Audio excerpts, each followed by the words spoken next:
పచ్చి కొబ్బరి అటుకులతో ఎంతో టేస్టీగా ఉండే ఈ ఇడ్లీలు చాలా రుచిగా, చాలా టేస్ట్‌గా అయితే ఉంటాయండి. చాలా స్మూత్‌గా గూడా ఉంటాయి. నార్మల్ ఇడ్లీల కన్నా ఈ ఇడ్లీలు చాలా టేస్టీగా ఉంటాయి. ఈ ఇడ్లీలొచ్చేసి ఇంట్లో వాళ్ళందరికీ నచ్చుతాయి. అంత టేస్టీగా అయితే ఉంటాయి. ఇంకెందుకు ఫ్రెండ్స్ ఆలస్యం ఎలా చేయాలో ఏంటో అనేది వీడియోలోకైతే వెళ్ళిపోయి చూద్దామా మరి? ఇంకా ముందుగా ఒక మిక్సింగ్ బౌల్ అయితే తీసుకొని అందులోకి ఒక కప్పు ఇడ్లీ రవ్వనైతే వేసుకోవాలి. ఇంకా ఈ ఇడ్లీ రవ్వను ఒక 2 సార్లు శుభ్రంగా వాష్ చేసుకొని వాటర్ అన్ని వంపేసుకోవాలి.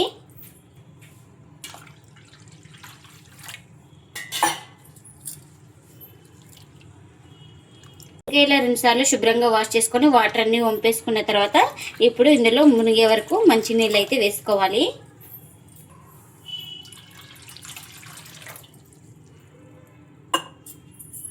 ఇందులో ఒకసారి మొత్తం ఇలా బాగా కలుపుకుందాం.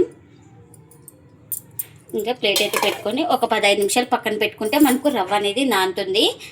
ఇంకా మరొక బౌల్ అయితే తీసుకొని అందులోకి ఒక కప్పు అటుకులు అయితే వేసుకోవాలి. కప్పు రవ్వకి కప్పు అటుకులు అయితే వేసుకోవాలి. మందంగా ఉండాలి ఈ అటుకులు వచ్చేసి. ఇంకా వీటిని కూడా ఒక 2 సార్లు శుభ్రంగా వాష్ చేసుకోవాలి.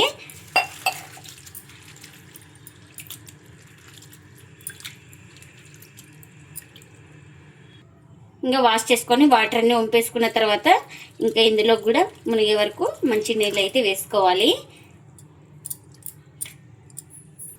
ఇంకా దీన్ని కూడా ఒక 15 నిమిషాలు అయితే పక్కన పెట్టుకుంటే అటుకులు కూడా బాగా నానతాయి మనకు. ఇంకా ముందుగా స్టవ్ అయితే ఆన్ చేసుకొని ఒక కడాయి పెట్టుకొని ఇంకా అందులోకి పల్లీలను అయితే వేసుకుంటున్నాను. ఈ పల్లీలు బాగా ఫ్రై చేసుకోవాలి. ఇలా కాస్త పల్లీలు వేగినాక ఇందులోకి పొట్టుతో సహా ఒక 4 వెల్లుల్లి రెబ్బలు కూడా వేసుకొని ఇంకా దీంతో పాటు బాగా ఫ్రై చేసుకోవాలి. ఇంకా మనకు పల్లీలు అయితే బాగా ఫ్రై అయిపోయినాయి కదా. ఇంకా ఇప్పుడైతే స్టవ్ అయితే ఆఫ్ చేసుకొని చల్లారనివ్వాలి. ఇంకా ఇప్పుడు మిక్సీ జార్ అయితే తీసుకొని ఇంకా చల్లారిన తర్వాత పల్లీలు అయితే వేసుకుంటున్నాను జార్లోకి. ఇంకా ఇందులోకి రుచికి తగినంత సాల్ట్, అలాగే ఒక 1/4 టీ స్పూన్ దాకా కారం అయితే వేసుకుంటున్నాను నేను ఇక్కడ. మీరు కారం ప్లేస్లో మిర్చి కూడా ఫ్రై చేసుకొని వేసుకోవచ్చు. ఇప్పుడు కాస్త వాటర్ అయితే వేసుకొని ఇంకా మూత పెట్టేసుకొని గ్రైండ్ చేసుకోవాలి. ఇంకా గ్రైండ్ చేసుకున్న చట్నీని ఒక బౌల్లోకి అయితే తీసుకుంటున్నా. ఇంకా ఈ చట్నీకి పోపు కూడా పెట్టుకున్నాను. పోపును కూడా ఈ చట్నీలోకి అయితే వేసుకున్నా. ఇంకా మనకు చట్నీ అయితే రెడీ అయిపోయింది. ఇంకా మిక్సీ జార్ అయితే తీసుకొని అందులోకి నేను ఒక 1/2 కప్పు పచ్చి కొబ్బరి ముక్కలు అయితే వేస్తున్నాను. ఇలా బ్రౌన్ పార్ట్ అయితే కట్ చేసుకొని చిన్నగా కట్ చేసుకొని వేసుకోవాలి. ఇంకా ముందుగా అటుకులు అయితే నానబెట్టేసుకున్నాం కదా, వాటర్ అన్ని ఇలా బాగా గట్టిగా ప్రెస్ చేసుకొని ఇంకా ఇదే జార్లోకి అయితే వేసుకోవాలి. ఇంకా ఇందులోకి 1/2 కప్పు పెరుగును కూడా వేసుకుంటున్నా. అలాగే ఒక 1/4 కప్పు దాకా వాటర్ కూడా వేసుకొని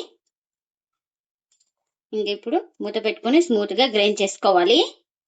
ఇంకా ఇలా గ్రైండ్ చేసుకున్న తర్వాత ఒక బౌల్ తీసుకొని ఇంకా అందులోకి అయితే వేసుకుంటున్నా. బాగా స్మూత్గా గ్రైండ్ చేసుకోవాలి.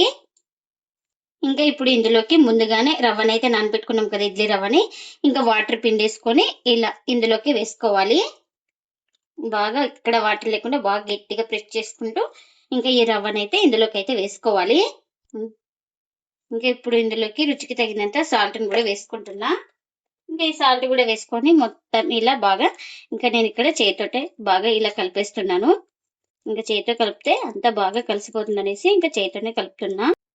ఇంకా ఇలా మొత్తం అన్ని బాగా కలిసిపోయేలాగా బాగా 1 నిమిషం పాటు ఇలా బాగా కలుపుకోవాలి. ఇంకా ఇందులోకి వంట సోడా కానీ ఈనో కానీ ఏం అవసరం లేదండి. ఎందుకంటే మనం పచ్చి కొబ్బరి వేసుకున్నాం కాబట్టి ఈనో కానీ వంట సోడా కానీ ఏం అవసరం లేదు. మనకు బ్యాటర్ వచ్చేసి ఇలా ఉండాలి. ఇడ్లీ బ్యాటర్ ఎలా ఉంటుందో సేమ్ అలా ఉండాలి. ఇంకా మనకు పిండి అయితే రెడీ అయిపోయింది. ఇంక ఇప్పుడు దీన్ని పక్కన పెట్టేసుకుందాం. ఇంకా ఇప్పుడు ఇడ్లీ ప్లేట్స్కి అయితే ఆయిల్ అయితే అప్లై చేసుకోవాలి. ఇంకా మనం ఎన్ని ప్లేట్స్కి పెడుతున్నామో అన్ని ప్లేట్స్కి అయితే ఆయిల్ అయితే అప్లై చేసుకోవాలి. ఇలా మొత్తం ఆయిల్ ఇష్టం లేని వాళ్ళు గీ గాని కూడా అప్లై చేసుకోవచ్చండి. చాలా టేస్టీగా అయితే ఉంటాయి. ఇంకా ఇందులోకి అయితే ఇంకా బ్యాటర్ అయితే ఇలా ఫిల్ చేసుకోవాలి.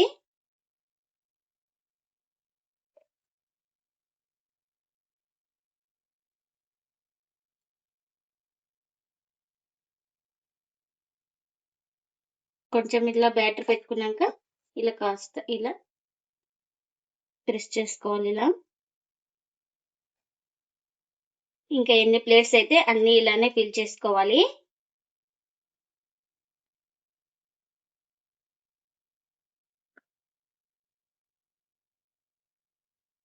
ఇంకా స్టీమ్ చేసుకోవడానికి వాటర్ కూడా పెట్టుకున్నానండి. వాటర్ కూడా బాయిల్ అవుతుంది కదా. ఇంకా ఇప్పుడు ఫిల్ చేసుకున్న ప్లేట్ అయితే ఇంకా ఇలా నిదానంగా పెట్టేసుకోవాలి. ఇంక ఇప్పుడు మూత పెట్టుకొని 10 నుంచి 15 నిమిషాలు అయితే స్టీమ్ చేసుకోవాలి. మంటను లో ఫ్లేమ్ లోనే పెట్టుకొని స్టీమ్ చేసుకోవాలి. ఇంకా 15 నిమిషాల తర్వాత అయితే స్టవ్ అయితే ఆఫ్ చేసుకొని చల్లారిన తర్వాత అయితే చూపిస్తున్నానండి మీకు. మనకు 10 నుంచి 15 నిమిషాలు అయితే స్టీమ్ అవ్వడానికి టైం అయితే పడుతుంది. ఇడ్లీలు చాలా రుచిగా చాలా టేస్టీగా అయితే ఉంటాయండి. సేమ్ దూదల్లాగా ఉంటాయి, నోట్లో పెట్టుకోగానే కరిగిపోతాయండి. అంత స్మూత్గా ఉంటాయి చూడండి, చాలా స్మూత్గా ఉన్నాయి. నార్మల్ ఇడ్లీల కన్నా చాలా బాగుంటాయండి. అప్పటికప్పుడు చాలా ఈజీగా చేసుకోవచ్చు. ఇంకా అన్నీ ఇలా తీసుకుందాం. పచ్చి కొబ్బరి అటుకులతో ఎంతో టేస్టీగా ఉండే ఇడ్లీలు అయితే రెడీ అయిపోయినాయండి. ఇంకా ప్లేట్లకి అయితే సర్వ్ చేస్తున్నా. ఈ ఇడ్లీలు చాలా టేస్టీగా ఉంటాయండి. ప్రతి ఒక్కరికి నచ్చితే అంత టేస్టీగా అంత సాఫ్ట్గా అయితే ఉంటాయండి. అప్పటికప్పుడు చాలా ఈజీగా చేసుకోవచ్చండి ఇడ్లీలు అయితే. అంత స్పాంజీగా అయితే ఉంటాయి మనకు. ఇంకా ఇందులోకి చట్నీ కూడా చేసుకున్నాం కదా, చట్నీ కూడా సర్వ్ చేస్తున్నా. చూడండి, చూపిస్తాను ఎంత స్మూత్గా ఉందో చూడండి. చాలా టేస్టీగా అయితే ఉంటాయి. మీరు కూడా తప్పకుండా ఒకసారి ఇలా పచ్చి కొబ్బరి అటుకులతో చేయండి. మీకు ఎలా వచ్చిందో కామెంట్ అయితే చేయండి ఫ్రెండ్స్. ఇదండి ఇవాల్టి వీడియో. ఈ వీడియో కనుక నచ్చితే ప్లీజ్ లైక్ చేయండి, షేర్ చేయండి, కామెంట్ చేయండి. అలాగే లైక్ చేసి సపోర్ట్ చేయండి friends. Thanks for watching. By by.